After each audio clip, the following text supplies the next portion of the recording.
So, unfortunately, while I was recording these series of games, um, the audio was not working.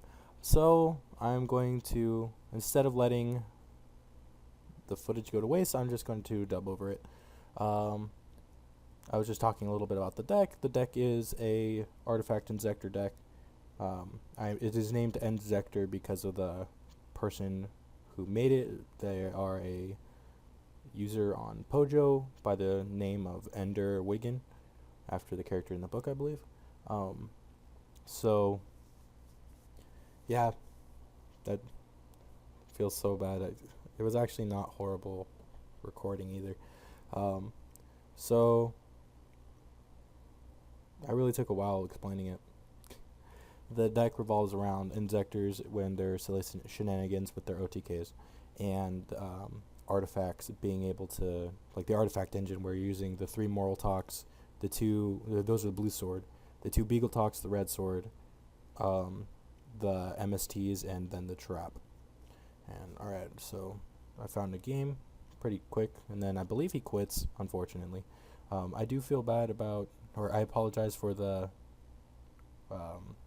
chat in the beginning. I wasn't paying attention. I didn't see the bad words, but I curse anyway, so it doesn't really matter. I go back into it again, and this time I find a match. I don't know why, but in the beginnings, I've been having pretty decent luck winning. When I'm not recording, I have horrible luck, but when I'm recording, it's not too bad. So I'm going to choose Centipede instead of BLS because it's going to ultimately help me more. If I do draw into an Inzektor card, obviously it's going to be better. So I'm going to set the 3 artifact cards and then pass turn. I don't really want to play Centipede quite yet. I mean, if he Dark Holes, then I lose a Centipede. And then I have to use Call the Haunted on it, and I don't even have any plays yet. So I'm going to play passively. Got to see what he's playing. Most of these games are, they quit on me, which kind of sucks. This guy was playing a very weird elemental hero deck, and obviously he summoned Wildheart, I believe is his name, and it really threw me off. I was like, well, that's kind of weird, but I just summoned Centipede and run over it. I figured now I didn't really have anything to worry. I don't know if they do play Dark Hole, but if they did, then it's whatever at the moment. So I'm still feeling pretty comfortable with my back row. I don't really need to worry too much. I've got the trap, which special summons, the spell, which destroys, and then I've got a Beagle Talk set, which also destroys, but with the spell I get another Moral Talk. I'll just call them Blue Sword and Red Sword because that's a little easier. So he summons a Clayman, and then he super polys. And it's like, oh, alright. I can't do really anything about that. And then he summons a Esquirito. Later on, I don't know why he didn't. He had another super poly in hand. I don't know why he didn't use it. I think I just activate the trap, blow it up with Moral Talk. Because it's like I have another one in hand. I don't really have to worry too much. And that kills it. And then I pretty much from here on, it's just a beat down with the artifact monsters. I don't really let him get any momentum back. I think after my turn is when he makes the questionable play. And he sets, I drew into the BLS right there, so I didn't need to add it. My good fortune came through for me. I just set the Theosophy, and then I go for the attack. Or other way around. I just had these and I don't even remember what's going on. Nothing happens. I set the Theosophy and then I pass turn, and then he sets 2, I believe. Yeah, he sets 2. He sets his super poly. Right now I'm just talking about how it's not really meta and I don't really have to worry about anything. Oh, he just sets 1. No, this is a Clayman. And now that I drew into Ladybug, I feel that it's safe to set the Call the Haunted after I attack. So I attack, it's Clayman, I'm 21, it's 2,000, I get over it, no big deal. Set that Call the Haunted and pass turn. This is where he makes the questionable play. because I was thinking to myself, and I think I even typed in the chat, why he didn't have a Shining, or the Shining, because he could have super polyed and gone to the Shining. I don't actually know if super poly requires you to ditch a monster. I thought it was just ditch one card. Maybe that's why. But he sets a Beatrix? Burstinatrix. Wow, okay. He sets his Burstinatrix and the super poly, but I was not about to let that go through, so I just blew it up. And at this point in time, there's really nothing you can do. I go into that. I drew the Pot of Duality, and I was thinking to myself, darn, I should have called the Haunted Centipede before. And then I decided, well, I want to dig through the deck a little more before I activate it. So I use Centipede's effect, equip Ladybug, send Ladybug, and I make it a level 5, I believe, to overlay it with Moral Talk. But I search out a Dragonfly. It's going to do more combos next turn anyway with the Ladybug Engrave. And I go for a Durandal, which makes sense. I've got such stuff set. I believe I have that Beagle Talk. I have the Trap. Oh, and I have a Moral Talk. So it's like it's whatever. He can pop the Call of the Haunted, but that's really it.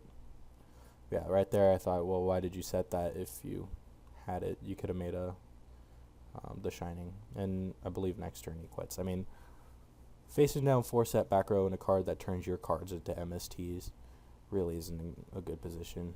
And I asked him, but it didn't really matter. So on to the next game. I'm going to try and narrate through the last one. I might let some of them play out. I really want to narrate the last one though, because I messed up, but I still won, which is cool. I don't really like those really precise decks where if you mess up once, then it's game over. Oh yeah, this time I opened up pretty busted. I opened up with Hornet and Centipede, and he only sets 1, so it's like, alright, sweet. And I drew in the Gigamantis, so it's like, oh my god, the Yugi gods are praising me. Yeah, that's a perfect setup. Getting any of those and a Inzektor monster. Getting Hornet and an Inzektor monster is so good. And I had Torrential and I didn't realize it. I don't really remember what exactly was going on with this deck. I think I Moral Talk and then he quits, if my memory serves me correctly. Or maybe he just quits right now. But I don't really remember too much of this deck or this game other than opening up Centipede and Hornet, which is a good combo. And then I have a Moral Talk, Torrential, and Call of the Haunted to set. Yeah, he just quits. I think I played him twice actually in this session. I'm gonna call him Sessions because that's easy. Swagify. And then he predicts me. After this one, I go for rock and then he goes for paper. It's like, he predicted me. So this hand is not bad. It could be better, but it is not bad.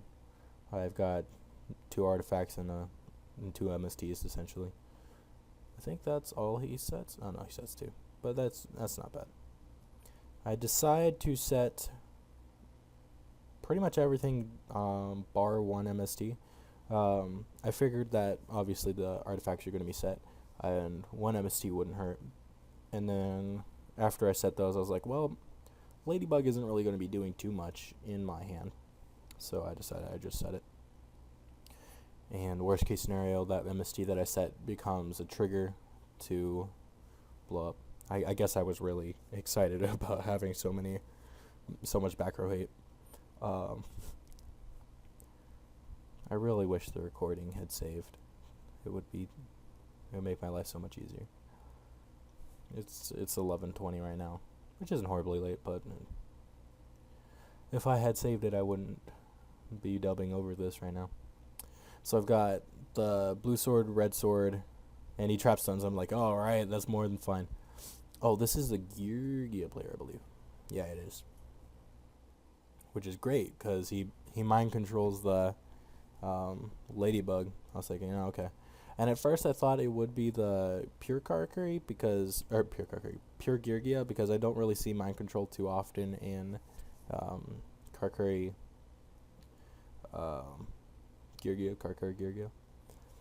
So he summons that, and I decide, alright, well, I'm just going to MST that back row before anything bad happens.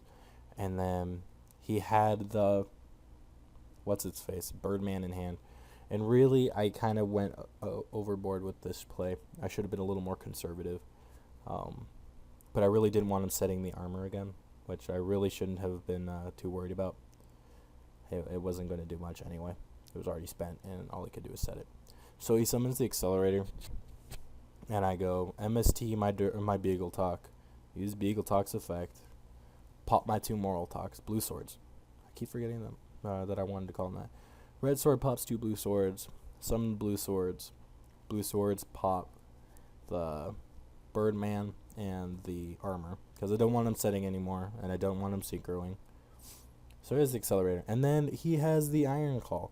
And I know no Karakuri Geargia deck that is like really competitive uses Iron Claw. So it's like, man, this guy really did open up pretty broken. But I do make a comeback. I do luck sack him pretty hard. He goes into a, what's its name? Exciton Knight. I don't like it when people call it Exciton Knight or Extinction Knight, because that's not what it is. It's Exciton Knight. So he blows up the entire field. I go -4. But I draw into Dragonfly, and that is the best card you can ask for in Inzektors, especially facing down something like Beelzebub. No, that's not what it is. Oh my god. Exciton Knight. Wow. Okay. I go in level 5 because I was thinking, obviously, going into level 5, but I was planning on either going into Exostag, or I could have gone into Volcasaurus, but I decided the best play would be to go into Tyrus. And I grab another Centipede for next turn, so I have a follow-up. So here's where I was thinking of what I should do. And I go into Tyrus because if I go into battle phase, no matter what, I'm going to survive, and he knows that. And at this point, he is down so much advantage right now. I mean, it's only 2 cards, but 2 cards against Geargia Karakuri when you have nothing. And I have a card immune to Dark Hole and Torrential. Well, that's material, of course. That is something. So obviously I'm not blowing up anything, and I believe I ditched the Dragonfly. You want that engrave, just in case I draw into Call of Hunt or something. And I don't think he really has anything. He passed his turn, and I draw into a movement, which is great. And he has no back row, so I'm free to do whatever I want. So I believe I grabbed the sword. In my mind, having the Ladybug would have been better than just grabbing the sword and attacking anyway. But now that I think about it, I should have detached the Ladybug, grabbed the sword, and then equipped, because that's what I end up doing anyway. I don't think the card in hand is anything special. Then I just swing with the Tyrus. My Tyrus is no longer immune to card effects, unfortunately. He's at 26 right now. Looks like the life points got a little cut off, unfortunately. Sorry about that. Make it a level 4 just in case. It's better if it was level 4 than level 5 at the moment, because if I needed to use another Ladybug effect on it, then I don't have any level 6s. I don't think. I think the Gaia Charge is the only... No, Gaia Charger is rank 7. And at this point, I believe he quits. Because, I don't know, this is the point where he quits, because it's like, he can't do anything. I blow it up. But yeah, the artifact engine is the new meta. Yeah, I was a dick and I said GG because... But the artifacts are going to be in everything. Everything can run them almost, because they're just pretty much just back row. I've seen builds with my Dolces that have them. I've seen builds. There's obviously Inzektors that have them. The wind-up is pretty good. Wind-up artifacts is good. I decided in this game, obviously I want to dig through the deck. I don't really want to activate Poly Duality and then go through it. So I decided double search would be the best. I thought I had 2 swords. I really feel comfortable with 2 swords in the deck, but this build only has 1. I haven't really changed it to my liking. I decided that a Dragonfly, and I think I grab a Ladybug, because I don't really want to draw those. Those were my best course of options. And then I grabbed the Hornet back. It doesn't really matter. I got it with the sword, but at least I can't get DD crowed by it or something. Grab a artifact movement. Set the movement and the break these skill. I believe this is the last game. It looks like it. Yeah, maybe. But I'm in a pretty good position. Everything is Inzektors in this hand. And this is a pretty damn good hand now that I look at it. Duality is he is playing pendulums. And the reason, well, obviously he had pendulum stuff and he has chronomancy. But I saw Mechanical Hound, and I immediately knew he's probably playing the Apex Avian version, and that is a dirty, dirty version. I will probably showcase that in another one, another build that I found. But he didn't set anything, and I'm free to do whatever I want. And I think this is where I have a very messy OTK. I get my effect off.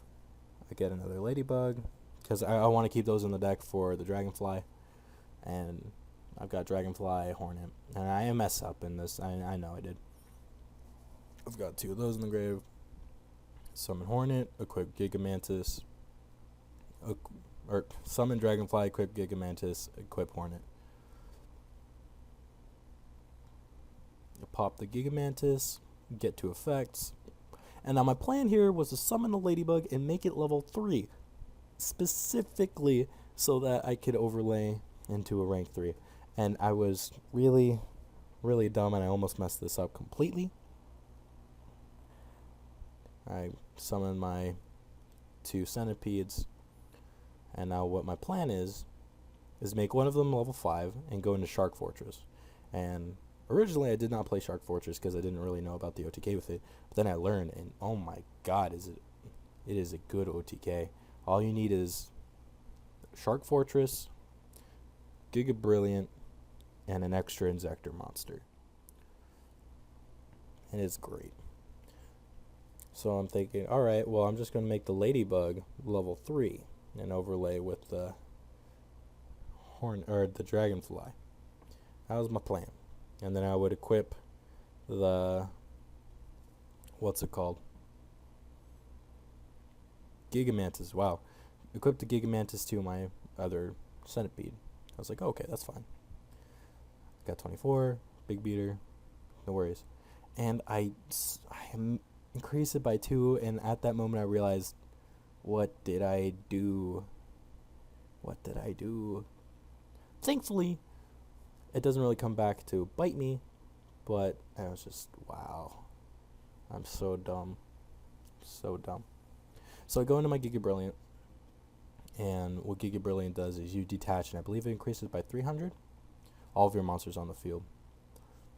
And I believe that puts me just enough, and I can use Shark Fortress's effect to make it attack twice. Normally pendulums, like the Apex Avian one at least, they carry battle faders and stuff to help save you during your battle phase so you don't get OTK'd like this, because you generally have a clean field. But I barely skim over with 300 attack points to spare. I really should have been more careful with that. I don't know what was going through my head. I decided to save it. So that is the deck. I plan on leaving a link to the thread on Pojo for the creator of the deck. I believe I already said his name, Endwigan. I think that's his name. I hope I didn't get it wrong. Thank you for watching. There's still a little bit of time left. This is where my exposition was towards the end. If you have any suggestions for decks, leave them in the comments below, and I will see what I can do. I plan on every session or so, I think, using a different deck, because I don't want to use the same deck multiple times. Like, get kind of boring.